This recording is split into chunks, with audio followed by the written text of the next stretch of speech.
I was wiping down table 7 when the daughter who robbed me walked into the diner laughing at my downfall, and in that instant, every bruise on my heart began throbbing again. My name is Marlene Hayes. I am 62 years old, and I never imagined that after a lifetime of honest work, I would be wearing a polyester uniform in a noisy San Diego diner just to survive. But life has a way of stripping you down to the bone, especially when the betrayal comes from the very people you once carried in your arms. Harbor Point Diner smelled of coffee, burnt toast, and the endless churn of life. I had been here for 5 weeks, learning how to move fast enough to keep up with the rush, how to smile when my knees ached, and how to swallow my pride every time a stranger snapped their fingers at me. This was not the life I planned. My late husband, Owen, and I once owned Hayes Marina Rentals, a small business that kept us comfortable, not rich but steady. After he died, I thought my daughter Lily and her husband Brent were helping me manage the paperwork I could barely see through my grief. Instead, they slid documents under my pen, documents that transferred the business, our small waterfront home, and every remaining account into their names. They told me it was temporary. They told me it was for tax purposes. They told me they were protecting me. And in my fog of mourning, I believed them. When I realized what they had done, the marina was already listed as theirs. The accounts closed, and I was left with nothing but a retirement check that barely covered my food.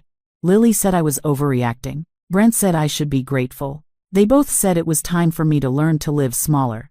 I couldn't find the strength to fight. I found a room to rent, took the first job the employment center offered, and started over at an age when most people dream of slowing down. On my 3rd morning at the diner, I met him, Victor Hale. He came in precisely at 11:45 every day and sat at the corner booth near the window. He looked fragile, almost delicate, with silver hair and a posture that suggested the weight of years pressing down. He always ordered the cheapest thing on the menu, a cup of tea and a slice of sourdough toast. Nothing more. He ate slowly, stretching each bite as though he didn't know when he might have another meal. His hands trembled when he lifted the mug, and yet his eyes clear, sharp blue missed nothing. I noticed him the way people who are hurting notice each other. One afternoon, when he seemed especially drained, I quietly shared half of my sandwich with him. His eyes filled with something deeper than gratitude, something like recognition. "Thank you, Miss Hayes," he whispered. "Kindness is rare these days." It startled me that he knew my name, but I let it pass. I was too tired to question anything. Still, sometimes I caught him watching the door, scanning faces, as though expecting someone familiar. And once, just once, I saw him slip a small leather notebook back into his coat the moment he noticed me looking. That was the first sign that Victor was not what he seemed. Victor and I settled into a quiet rhythm that became the calmest part of my day. Every morning I tied my apron, rubbed the stiffness out of my fingers, and waited for the clock to hit 11:45. And right on time, Victor would shuffle through the door with his careful steps, nod politely at the hostess, and take his usual place by the window. Sometimes I wondered if he came for the toast, or if he came for the conversation, though he never said much. He spoke slowly, selectively, like every word cost him something he could not afford to waste. Over time, he began sharing small pieces of himself. He told me his wife, Judith, had passed 3 years earlier after a long illness. He mentioned 2 children, Charlotte and Mason, who lived somewhere in Northern California but seldom visited. He always softened his voice when he said their names, as though they were distant memories he still carried like heavy stones. Whenever I gently asked what he did before retirement, he brushed it off with a vague answer about business consulting, then changed the subject. I learned not to push. There were other oddities. A black sedan sometimes parked across the street during lunch hours. I assumed it belonged to a customer from one of the nearby shops until I noticed the driver never left the vehicle. He would sit there, sunglasses on, hands still, gaze fixed on the diner entrance. The strange thing was that Victor never looked at him directly, but I could tell he was aware of the sedan each time it appeared. His shoulders tightened. His eyes flicked toward the window. The tremor in his hands grew stronger. One afternoon, when the lunch rush overwhelmed us, I barely touched my meal break. Victor noticed. He watched me weave between tables with a sympathetic frown, and when I brought his tea, he pushed his plate toward me. "Eat something," he murmured. "You look worn thin." "I will later," I said. "Busy day." He hesitated, then spoke in a voice so soft I almost missed it. "People who work themselves to the bone. They are often the ones nobody cares about until it's convenient. The remark cut deeper than it should have. I wasn't sure if he was talking about himself or me. Maybe both. That day, when he saw me unwrap my small packed lunch between orders, he shook his head. "Share it with me," he said. "Please." I slid half my sandwich toward him. The gratitude in his eyes startled me. They glistened, almost breaking. "No one has shared a meal with me in a long time," he whispered. I realized then that Victor wasn't just lonely, he was fractured in ways he didn't discuss. And yet, certain moments made me feel like he was studying me, searching for something he hadn't found in others. As I wiped the counter later, he asked quietly, "Marlene, do you think people who choose greed can ever find their way back to humanity?" Before I could answer, the black sedan door opened, and a tall man in a dark suit stepped out and walked straight toward the diner. The tall man pushed through the diner door with a calm, unsettling confidence. He didn't look around, didn't bother pretending he was there for food. His eyes went straight to Victor's table with the precision of someone fulfilling a task he didn't particularly enjoy. Victor didn't lift his head, he only tightened his fingers around his teacup, as though bracing for an impact no one else could see. The man stopped beside Victor, leaned down, whispered something too quietly for me to hear, then slipped a business card under Victor's saucer. Victor gave the smallest nod, not of agreement but acknowledgement. The man left just as quietly as he came. No food ordered. No words exchanged with anyone else. I stood frozen behind the counter, but Victor pretended as though nothing unusual had happened. He continued slicing his toast into neat, fragile squares. Whatever that moment meant, it wasn't meant for me. At least, not yet. I didn't have time to dwell on it because the bell over the door chimed again and my stomach dropped. Lily swept inside with the confidence of someone who believed the world existed solely for her convenience. She wore designer sunglasses, a perfectly tailored cream jumpsuit, and that same smirk she used the day she told me I needed to accept my new station in life. She spotted me instantly. "Oh my God," she said loudly, to no one in particular. "You're still here." Conversations around the diner faltered. Forks paused midair. My throat tightened. "Hi Lily," I said carefully. "What brings you?" She cut me off with a dismissive laugh. I was nearby and thought I'd see how the other half lives. "You look exhausted, Mom. You sure this job isn't too advanced for you?" Heat flushed my face. "Lily, please." She raised her voice even higher. "What?" "I'm just saying you look pathetic wiping tables at your age." Customers stared. Some looked sympathetic. Others looked entertained.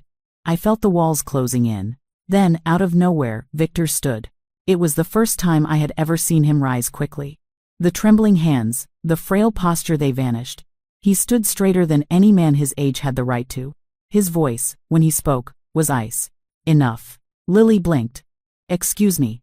"You heard me," he said, stepping closer. "Sit down. Your mother is speaking." Lily scoffed, confused by this stranger daring to address her. "Who are you?" "Some lonely old man she's been pity-feeding." Victor's eyes sharpened. "You have no idea who I am." He reached into his coat and pulled out his phone.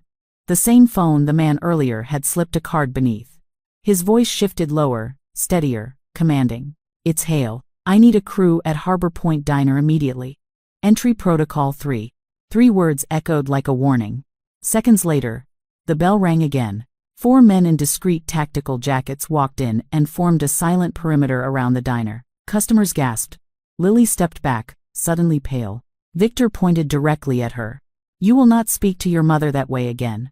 The room went still, and in that heavy silence, I realized Victor Hale was far more than a lonely old man with trembling hands. He was someone with power, and my daughter had just provoked him.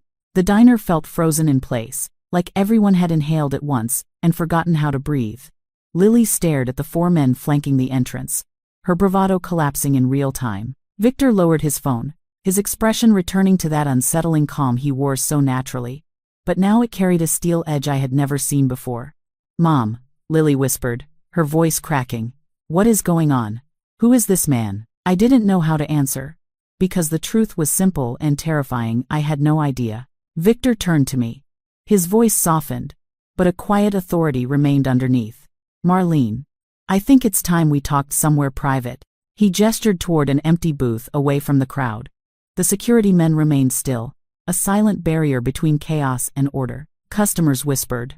But Victor acted as though he were discussing weekend plans instead of commanding a small army. Lily grabbed my arm. "Don't go with him." Victor didn't even glance her way. "She will be safe. Far safer than you are right now." Something in his tone made Lily release me instantly. I followed Victor to the booth, my heart pounding. He removed the leather notebook I had seen once before and set it on the table between us. His fingers rested on the cover. "Not trembling, not anymore. First," he said quietly, "I need to apologize. I didn't intend for the truth to come out this way. But your daughter's cruelty forced my hand." "Truth about what?" I whispered. He breathed slowly, choosing every word with care. "My name is Victor Hale. I am not retired. Not in the traditional sense. For 40 years, I built Hale Marine Technologies into one of the largest independent research firms on the West Coast. We developed coastal mapping systems, submersible guidance equipment, emergency beacon networks, things that keep people alive without them ever realizing it." My mouth fell open. I had heard of Hale Marine. Everyone in San Diego had. It was enormous, powerful, untouchable. "But 2 years ago," he continued, "after my wife died, my children tried to force me to transfer control.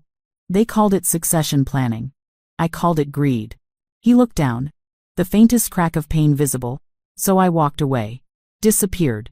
Let them believe I had suffered a mental decline. I wanted to see the world without money, without influence, without the filters people wear when they think you can give them something. "And you came here," I whispered. "Here," he said gently, "I found you." I stared at him stunned. "From the first day you shared your lunch with me," Victor continued, "I saw a woman stripped of everything but still capable of kindness. And I began looking into your story." My stomach tightened. "Looking into?" "Yes," he said. "Your daughter and her husband didn't just trick you. They falsified documents. They buried tax records. They transferred assets into shell accounts that have no legal standing." My breath caught. "Marlene," he said softly, "what they did is criminal." I felt dizzy, gripping the table for balance. Victor leaned forward, eyes steady. "And I intend to help you reclaim every single thing they stole from you." I sat there, unable to speak, as Victor opened his leather notebook and turned it so I could see the pages. They weren't filled with ramblings or sketches like I once imagined. They were meticulous records, copies of documents, handwritten notes, dates, and highlighted lines that made my pulse quicken. The first page showed the deed to my marina. Underneath it, Victor had written one word: fraud. "This," he said quietly, tapping the corner of the paper, "was altered. The original signature block was removed and replaced. Whoever did it used a scanning pattern consistent with mid-tier imaging software. Amateur, but effective enough to fool someone grieving." I stared, horrified. "Brent handles digital forms. He told me everything was standard." Victor nodded. "Standard for someone trying to steal." He turned the page. Bank withdrawals. Transfers I had never authorized. A ledger showing inconsistent amounts routed through a holding account I didn't recognize. "What is this account?" I whispered. "A shell company," Victor replied. "They created it under the name Del Mar Advisory. It doesn't exist as a licensed entity, which means every transfer they made into it is illegal." The room felt as though it tilted sideways. I had known they betrayed me, but seeing the proof laid out, neat and undeniable, made it real in a way grief alone never had. "I don't want them arrested," I murmured, barely hearing my own voice. "They're my family." Victor's expression softened. "Family is not defined by blood. It is defined by loyalty." I wiped my eyes, but the tears kept coming. Victor continued. "My team has already begun retrieving the full data trail. We have bank logs, digital fingerprints, and enough evidence to charge them with elder exploitation, financial coercion, and falsifying property documents." I shook my head. "I don't want revenge." "And you won't get revenge," he said calmly. "You will get your life back." He flipped another page. There, printed in bold letters, was something that made me gasp. Proposed sell date: 2 weeks. Under it, the name of a private buyer I had never heard of. "They're trying to sell the marina," I whispered. "They have been negotiating quietly," Victor replied. "A buyer from Sacramento. That meeting you see scheduled here? It finalizes the deal. If it goes through, reclaiming anything becomes far more complicated." I felt sick. My husband's life work, my memories, everything we built. They were carving it up like it meant nothing. I can stop the sale, Victor said. By tomorrow morning. I can freeze the transfer under suspicion of fraud. My hands trembled so violently I had to fold them in my lap. What happens to Lily? That depends on you, he answered simply. I looked at him, searching for something: mercy, direction, strength. Instead, I saw patience, and a steadiness that reminded me of someone who had walked through storms harsher than mine. I don't want to destroy her, I said shakily. I just want my life back. I want what Owen and I worked for. I want peace. Victor nodded, closing the notebook gently. Then that is exactly what we will aim for. He stood and offered me his hand. Marlene, you have been stripped of everything. Now it is time to take it all back. The next morning felt unreal, like I had stepped into someone else's life. Victor arranged everything so swiftly, it made my head spin. His team secured a meeting at the marina office, the very place Lily had stripped from me. Walking back into that building sent a sharp ache down my spine. The familiar scent of seawater and old varnished wood clung to the walls, just as it had when Owen ran it with pride. But now it felt cold. Stolen. Victor stood beside me. Calm, composed, his presence radiating a quiet force that settled my nerves. Two individuals introduced as legal representatives, one from San Diego, one from Los Angeles, waited by the conference table. They nodded politely but kept a professional distance. At exactly 11:15, footsteps echoed down the hall. Lily entered with a bright, anticipatory smile, clearly expecting the private buyer. But the moment she saw me seated beside Victor, her expression collapsed. What is this?" she demanded. Victor didn't answer immediately. He gestured for her to sit. The authority in that simple motion made her obey. "Where's Mr. Carlson?" Lily asked sharply. "We have a scheduled meeting." Victor opened his leather notebook and slid a printed packet across the table toward her. "Your meeting has been postponed indefinitely." She snatched the packet, flipping through it. Confusion melted into shock. "What is this supposed to be?" "Evidence," Victor said, his tone like a calm tide hiding a strong undercurrent. "Of every fraudulent transaction, every falsified form, every duplicated signature block, every hidden account." Lily's breath stuttered. This doesn't mean." "It means exactly what it shows," Victor said. "You stole from your mother. You manipulated property deeds. You attempted to liquidate a business that never legally belonged to you." Lily turned to me with desperate eyes. "Mom, tell him he's mistaken. Tell him Brent handled the paperwork. Tell him, I know what happened," I whispered. "I know exactly what you both did." Her lips trembled. She looked suddenly much younger, much smaller. "Mom, I didn't mean, it was just easier. You were grieving. You didn't understand. We thought," Victor interrupted softly. "Greed often disguises itself as practicality." Lily's shoulders sagged. "Are you going to have us arrested?" Victor opened another document and placed it between us. "That depends on what you choose." She stared at him, horrified. "You will return every asset, every account, and every percentage of equity to your mother. You will commit to 1 year of financial ethics counseling and restricted access to her life.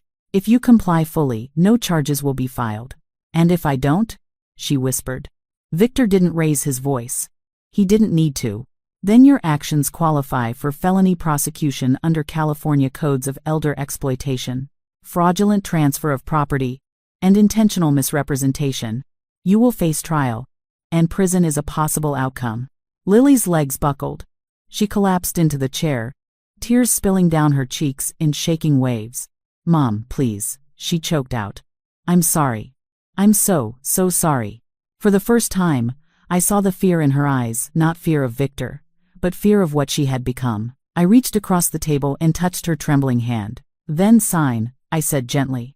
"And let's start again." Her hand shook violently as she picked up the pen. And with a long, broken sob, she signed my life back to me. 6 months passed, and life slowly stitched itself back together in ways I never expected. The marina was legally mine again. I spent mornings unlocking the office just as Owen once did, breathing in the scent of salt water and fresh paint after Victor quietly funded renovations. I didn't ask how much he spent, he didn't volunteer the information. It felt like he was restoring a part of me that had been ripped away. Lily kept her word.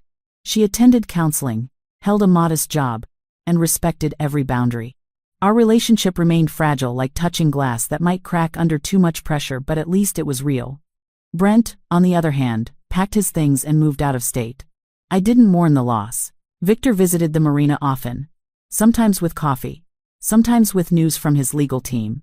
Sometimes just to sit on the old dock in comfortable silence. He seemed lighter, more grounded, as though shedding his hidden life had allowed him to breathe.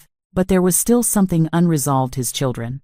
One warm afternoon, as I sat at my desk sorting through new rental contracts, a knock sounded on the door. I assumed it was Victor.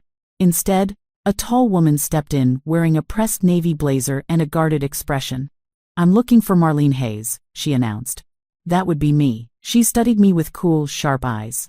"I'm Charlotte Hale." My pulse spiked. The daughter Victor said barely spoke to him. Before I could respond, she continued, "I want to understand why my father is rearranging his entire estate. Why a woman he's known for less than a year suddenly has influence over decisions that were once family matters." The accusation in her tone stung more than I expected. "I'm not influencing him," I said softly. "Victor makes his own choices." Charlotte's jaw tightened. "He updated his estate plan. He assigned new beneficiaries. He restructured the inheritance my brother and I were supposed to receive. And all of this happened after he met you." I felt my breath catch. I hadn't known he made changes. He'd mentioned intentions. Possibilities, not that anything had been finalized. Before I could answer, the door opened again. Victor stepped inside, holding 2 coffees, and froze at the sight of his daughter. "Charlotte," he said quietly. She turned on him. "Why her? Why replace your children with a stranger? Do not raise your voice to me," Victor said. But there was hurt behind his firmness. "I replaced no one. I simply chose to give value where value was given to me." Charlotte scoffed. "And what did she give you?" Victor set the coffees down and looked at her with a pain so raw it silenced the room. "She gave me kindness," he said. "The one thing my own children have not offered in years." Charlotte's eyes filled with anger and something deeper. Something that looked like denial cracking. "That's not fair," she whispered. "We stayed away because you shut us out. You told us nothing. You disappeared. And when I grieved your mother," Victor said softly, "you saw only my vulnerability, not my humanity. You wanted control, not connection." Charlotte flinched. He continued, "Marlene is not taking anything from you. She is simply the person who showed up when you didn't." Silence pressed heavily on the room. Finally, Charlotte's voice trembled. "Is it too late?" Victor's shoulders softened. "Not if you're willing to rebuild honestly." For the first time, Charlotte's facade broke. She nodded stiffly, wiping her eyes. "Then, show me where to start," she whispered. Victor reached out a hand. She hesitated, then took it. That afternoon, the 3 of us sat on the dock, feet dangling over the water as the sun dipped low on the horizon. No accusations, no shouting. Just quiet breaths and small beginnings. And for the first time, I watched Victor's fractured family take a step toward healing, not through wealth or power, but through something far simpler: truth. In the months that followed, peace returned to my life in small, steady waves, gentle at first, then strong enough to carry me somewhere new. For the first time since Owen's passing, mornings no longer felt heavy. I woke before sunrise, brewed my own coffee, and walked along the marina docks, as if reclaiming the familiarity of my former world. Each plank under my feet reminded me that I had survived the kind of loss that breaks people down to dust. And somehow, from that dust, something unexpected had bloomed. Victor and I never labeled what grew between us. It wasn't romance, though there was deep affection. It wasn't just friendship, though it had started that way. It was a partnership of 2 people who had been broken by those who should have loved them most, and who had chosen, quietly and carefully, to build something stronger out of the ruins. He often joined me on those early walks. Sometimes he brought pastries from a bakery near his new townhouse. Sometimes he brought stories from his meetings with Charlotte and Mason, who were slowly, cautiously rebuilding their relationships with him. They had begun to understand that their father had not abandoned them. He had stepped away because he needed to see who they were when he could give them nothing. One morning, as the sun painted gold across the water, Victor handed me an envelope. Not heavy, not formal, simple, almost humble. "This is for you," he said. I opened it carefully. Inside was a document stating that I now held partial ownership in a new community program he had launched, the Hale Marina Initiative, dedicated to supporting widows, seniors, and small family businesses at risk of financial exploitation. This is your story, he said softly, turned into something that will protect others. Emotion tightened my throat. Victor, I don't deserve this. He smiled gently. You deserve more than you think. You kept your heart open when every reason told you to close it. We sat together on the edge of the dock as fishing boats hummed out into the harbor. A seagull landed a few feet away, bold and curious. Life felt simple again, not perfect, but honest. Lily and I now met for lunch twice a month. She struggled with shame and guilt, but she was trying, really trying. And while trust didn't return overnight, I could see pieces of the daughter I once knew resurfacing. She brought me flowers sometimes. She asked questions about my day. She apologized not just once, but repeatedly, in ways that showed she understood the magnitude of her choices. One afternoon, she slipped her hand into mine and whispered, "Thank you for not giving up on me." Those words mattered more than anything she had signed. As I sit here now, telling you my story, I realize something important. We do not get to choose the betrayals life hands us. We do not get to choose who breaks our hearts. But we do get to choose what we become after the breaking. And sometimes, the family we build out of compassion, accountability, and truth becomes far stronger than the one we lost. Now I'm curious, what would you have done in my place? Have you ever rebuilt yourself after someone you loved hurt you deeply? Share where you're watching from. And stay with me, I've left 2 powerful stories on the final screen that will take your breath away. Looking back now, I finally understand that life doesn't fall apart to punish us. Sometimes it collapses so we can see who truly stands with us when the dust settles. I lost the home I built, the savings I worked decades for, and the children I thought would protect me in my old age. But in that empty space, I found something far more valuable. The courage to rebuild myself and the wisdom to recognize genuine kindness. I learned that family isn't defined by blood, but by the people who choose to honor your worth. Justice may come slowly, but it arrives with a clarity that heals. And above all, I discovered that even after betrayal, your heart can open again stronger, wiser, and more compassionate than before. Now I want to hear from you. What lesson did you take from my story? And you're watching from which city?